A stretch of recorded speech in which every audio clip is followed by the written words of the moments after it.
সকাল সকাল বাবাইকে একটু ডিস্টার্ব করলাম। এইভাবেই ওকে আমি রোজ ঘুম থেকে ডাকি। আজকেরটা একটু ভিডিওই করলাম।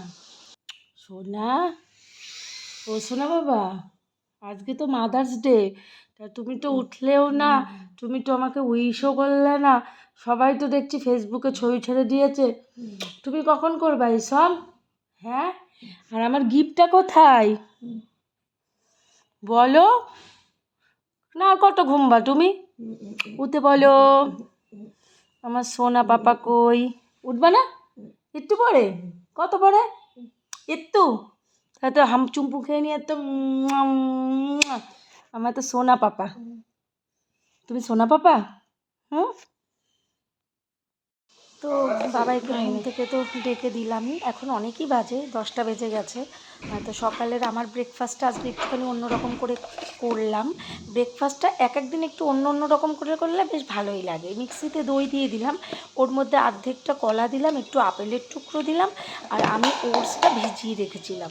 তো সেই ওটসটা দিয়ে আর কিচ্ছু না, জাস্ট একটা মানে মিক্সিতে ঘুরিয়ে নিয়ে একটা স্মুদি বানিয়ে নিলাম। কি সুন্দর যে টেস্টি হয়েছে! আপেল আর কলার একটা মিষ্টি ভাবটা চলে এসছে স্মুদির মধ্যে। তো স্মুদিটা কিন্তু ভীষণ টেস্টি হয়েছে। তোমরাও কীভাবে স্মুদি করো জানি না, আশা করি এইভাবেও করো, হয়তো না করলেও করবে। খুব টেস্টি হয়েছে।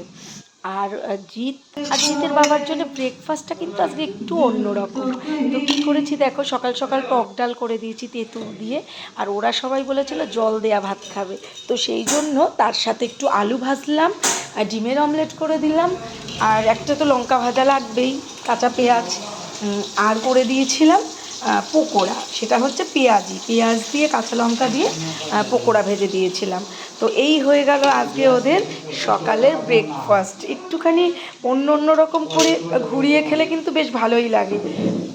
এই গরমে জল দেওয়া ভাত মাঝে মধ্যে খাওয়া হয়, কিন্তু এবার না স্পেশালি ওইভাবে খাওয়া হয়নি। তো আজকে ওরা বললোই খাবে। তোমরা কে কে ভালোবাসো জল দেওয়া ভাত জানিও কিন্তু।